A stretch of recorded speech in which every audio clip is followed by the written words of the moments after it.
বাজে এখন দেখো বেলা 2:30। তো আমি আর মা খেতে বসবো এবারে। আজকে আমার অর্ধাঙ্গিনী আমার বাড়ি নেই। তো যাকে যাক আজকে দুপুরবেলা লাঞ্চে কি মেনু আছে আমার একটু দেখাই তোমাদেরকে। আজকের লাঞ্চে রয়েছে সাদা ভাত, সঙ্গে পালং শাক বড়ি দিয়ে কুমড়ো ভাজা, আর এটা হচ্ছে রসুন আর শুকনো লঙ্কা আর গোলমরিচ ভাজা রয়েছে আর কি। আর এটা আলু দিয়ে মেখে খাবো। আর সঙ্গে রয়েছে আমুদি মাছ ভাজা আর পায়রা তেলি মাছ ফুলকপি দিয়ে। তো প্রথমে খাবো পালং শাক। শীতকালে পালং শাক খাওয়া ভালো আর খেতেও ভালো লাগে।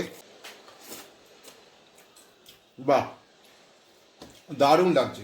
এর মধ্যে অল্প একটু চিংড়ি মাছও আছে, বলতে ভুলে গেছিলাম। মাও পালং শাক দিয়ে ভাত মাখছে। এবারে নেবো আলু ভাতে।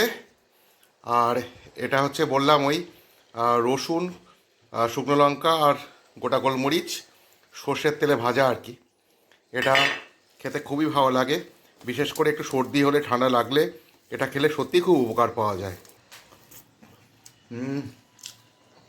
দারুণ টেস্ট, মানে হেভি ব্যাপার। তো এবারে নেবো কুমড়ো ভাজা। দেখো বেশ তেল তেল করে ভাজা আছে। এটা না এরকম শুকনো ভাতে খেতে দারুণ লাগে। বাহ, এই যে বন্ধুরা ভাতটা একদম কুয়া বানিয়ে নিয়েছি।